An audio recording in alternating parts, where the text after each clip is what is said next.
enwere nkata ha na Shetima kpara otu ha ga-esi take over Igbo business. Ndị a na-adị ka arabaraba obi nnani enwe ahịa na-akpọ obi nnani. Obi nnani ahụ dị otu bata in a place. O tozo ya kwụsị ndị ọdọ chụpụ ndị ọdọ otu ha dị. Obi nnani ya dị mma. Unu ọma ihe a na-akpọ touch and follow or something. Na-eme imetụ ya aka ya ashinwuo n'ebu ogwu. Ọ ihe ha wụ. Ha bịa ihe ahụ bịa ihe ndị ọdọ nọkwa nye ya ohere. Ya pode. Opu hala ya agashie even ma mmadụ ma anụmanụ ya agashie ebe ahụ wite ogwu ya. Enwere ya ga-agafe.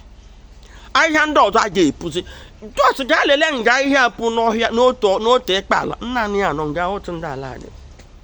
Ịkpọpụta ha n'ihe ị na-eme ha chọọ. So ha dị mma ọhịa ndị Awụsa na-eji na ndị Awụsa na-edebe ha at arm's. Ndị Awụsa nwere ike ibi in their midst. Then ị gazi ebe ndị Awụsa nọ ndị Awụsa awụ majority. Ha nọ dị ha na-anọ ka ndị bịara abịa. Ndị Awụsa ndị enye ha chance ikpute ọ anyị nwa na-ezuzu na-enye ha chance. Ha na-eji enwe opinion maka ọnụ ha dị njọ. Omume ha dị njọ. Ha ga-eju ọnụ megbuo ị ga na-eme ihe dị mma. Ịma mmadụ na-eme ihe dị mma n'ọmalụ ndị Igbo anyị na-eme ihe dị mma ndị Igbo na-eto. So ha na-eme ihe dị mma anyị na-eto ha. Anyị na-eme ihe dị mma ha na-akọtọ ị na-eme ihe ị gaghị amacha otu ihe ahụ ise ma onye nọ na-agatịrị nna ihe nke nwa gatịrị nna na wa kọtọ ihe ahụ ihe ha na-eme anyị. Ndị a ji anyị n'ọrụ with their propaganda and lies. Omume ọjọọ ha. Ha acha nna anyị ga-anwụ ndị Igbo pụta anyị kpụkpụwazi onwe onye na-aga ashiri nwanne. Ha bido. Ha bido. Na-eme analyze. Nwa boy. Azọ na azọtụ. Ya. Ndị a na-eme ihe ọma ọbụla anyị bidoro. Ha anyị kpe ha ala ha were ọnụ ha chige ya sara anyị ya. Ụmụ boy bidozi ezinwe oshi. Ka ọdọ sị ọ ga-achọdị isetụlụ nwa boy. Ụta ka emego n'ọmasị nwa boy alawala. Mana ndị Igbo anyị eteki by the time ịlọtanụ leruo onwe anyị anya. Mara ihe anyị kwesịrị ime. Ya bara anyị. Hapụga ndị ala hapụ ndị Awụsa mara na ndị ala nọrọ onwe ha ka anyị nọrọ onwe anyị. Maka ndị na-eme every time I compare wule. All because over time anyị egegele ntị ihe ha na-eme na media lose track of our identity. That track of our identity I lose we ihe na-enyezi anyị nsogbu. Anyị jizi eme ihe niile ụlọ hụrụ na-atọ aka ha ọhịa ha mụtara anyị n'aka. M ga-emere unu explain. Ihe niile a na-awụ ihe ha mụtara anyị n'aka. M ga-emere unu explain. Now, anyị emegile ha nwa boy la school ha na-azụ ụmụ ha na school. Ndị Igbo we illiterate. Anyị awụ illiterate. Good businesses I develop. Anyị ga-eme ndị ọcha enwe business ndị ọcha ị ga-ahụ na 300 years 400 years from generation to generation. Onye ọcha bido nwa ya take over. Ị ga-ahụ onye Igbo na-control millions maka asụ school asụkwa school asụda a na-akpọ ya illiterate ya wụra ya problem. Ya were nwa ya tiga na the highest school. Inyezi ụmụaka ọzụzụ ahụ eji mara ndị Igbo. Ọ na-amadị na enwere ihe eji mara ndị Igbo. Ọzụzụ eji mara ndị Igbo. Nwa onye na-azụ nwa ga-ezụbaga nwa n'ahụ. Mba anyị na-eleleti ha anya maka asa Igbo illiterate. Mezie anyị na-enwezi inferiority complex. We have to look into it and stop it. Mana na onye ka mma na-amụta n'ahụ n'aka ekwechighị nwe opinion because ọwụ na ọka gị mara ama ya aga alafa agabido nke ya. Ha wụ ụmụ akwụkwọ anyị. So opinion ha ekwechi dị na account na ihe anyị na-eme. Ha pụta ha na George anyị jikwa mota. So nwa boy ship anwụ na ihe a na-emezi iwu anyị zụzi ụmụ wepụtazie ha gide ekwe enye ha ọrụ anyị kpọpụzi obodo oyibo. Ngwa otu aka isi n'ụlọ kwupụ ndị a na-ele anyị anya na plan na-achị. Watch anụ onye ebe nwere ike nọkọta call attention ndị Igbo n'ihe ga-egbu ndị Igbo. Ha nwere ike ihe ha na-hype ebe anyị na-eme iberibe. Watch hype ndị Igbo na-develop be ndị ọzọ ihe a hyping iberibe. Why ha ebe ha ma na ọ maka why ha anaghị aga be anyị ga develop. Ha ma na ọ mkpafu ka anyị na-akpafu na-edoziri ha be ha na-achị anyị ọchị. Anyị chee na anyị na-eme ihe ọma. So ihe ha na-emezi ha were media ha na-hype ebe ahụ anyị na-ezuzu. Anyị lose focus na attention ebe anyị kwesịrị inwe focus na attention. So now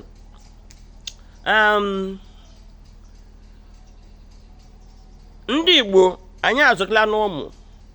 So business nu kwesịrị ime ịzụcha nwa gị etake over, ọ gagodu school ya take over, take care.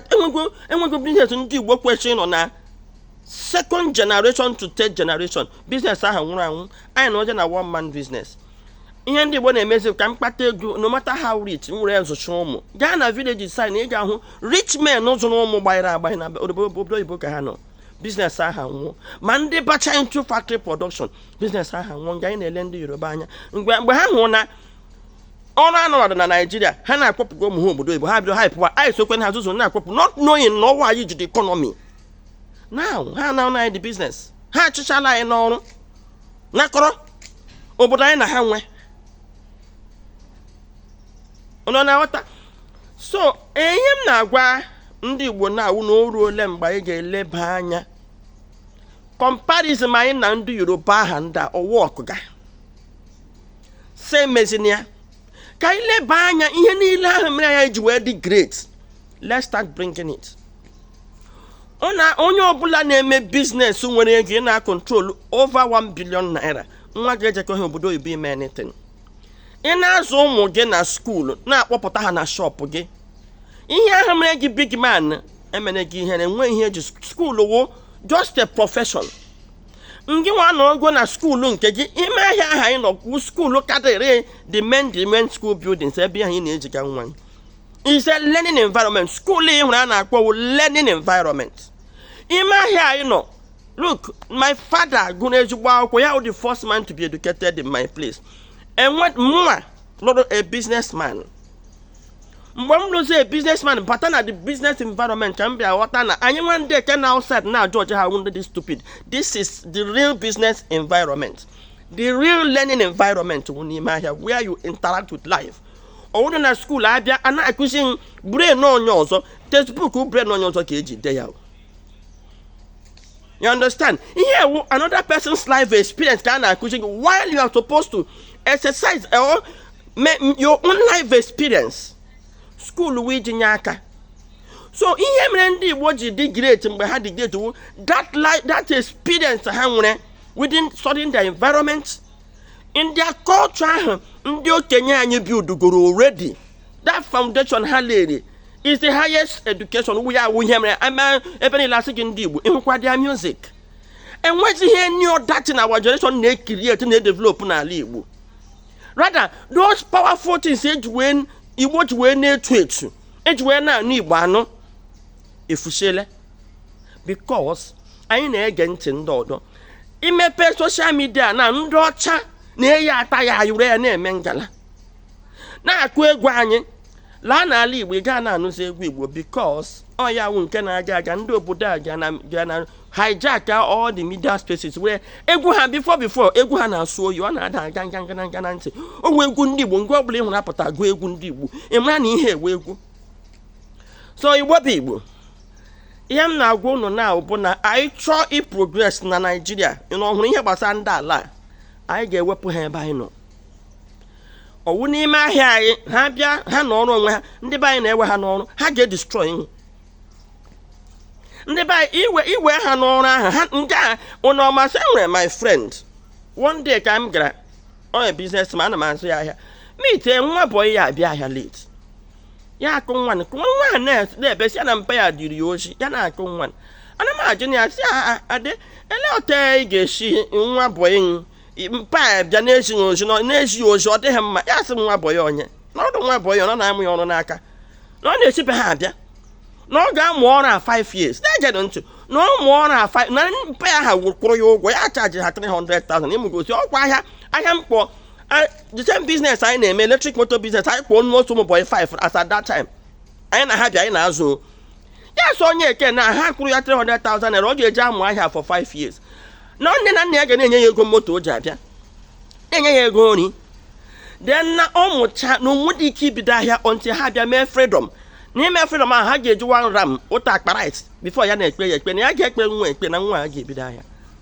ya ka unu ji atịrị anyị kịta na ha emene meeting kwa ịnọ na ha na-ekwu na ha na-amụ ihe gbasara nwa bọyị ndị Igbo ha emene meeting ka ha mụta otu anyị si eme nwa bọyị wee study rather than appreciate ha hụ na anyị dị iberibe ihe ha na-emezi iwu ha send ụmụ ha bịa were ọrụ n'aka anyị any amount ịta na 20,000 ka ị ga-akwụ 50 ha were ya bịazie na-arụrụ nwa ọrụ na-amụ ọrụ ahụ ha mụta and ndị ala amụta ahịa ya ha chụọ anyị lee Nollywood ọkwa ndị Igbo bidoro ya the moment ha kputere ha hijack ya ịhụta nke ha na-agbakasị ọnụ ekwu okwu na ndị Igbo awara ha problem.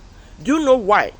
Because I bụ ndị pụta na-eme one Nigeria ọ ga-eruole nga Igbo bụ Igbo ebe ọbụla nọ n'obodo a bụ Nigeria unu anọkọ ọnụ jikọ aka ọnụ ihe unu nọwụ your own interest even enwe otu unu ga-esi gbachapụ ha natakwuo ha nke ha tiga na nke unu sọsọ ndị anyị ga na-enyeziri aka ọfụma nagide onwe anyị wụ ụmụnne anyị achịkwa m gị gbaa weekend enwekwa ebe ị ga-enyere ha aka na-agaghị eme gị affect mee business gị affect biko ị nwere ike inyere aka mana ihe gbasara na ọwa na nya awụkọ ọnụ ahụ ndị Yoruba awa arabaraba ha wụ touch and follow ha wụ ahịhịa ogwu ha dị mma ha na mmadụ imekọ ahụ ndewo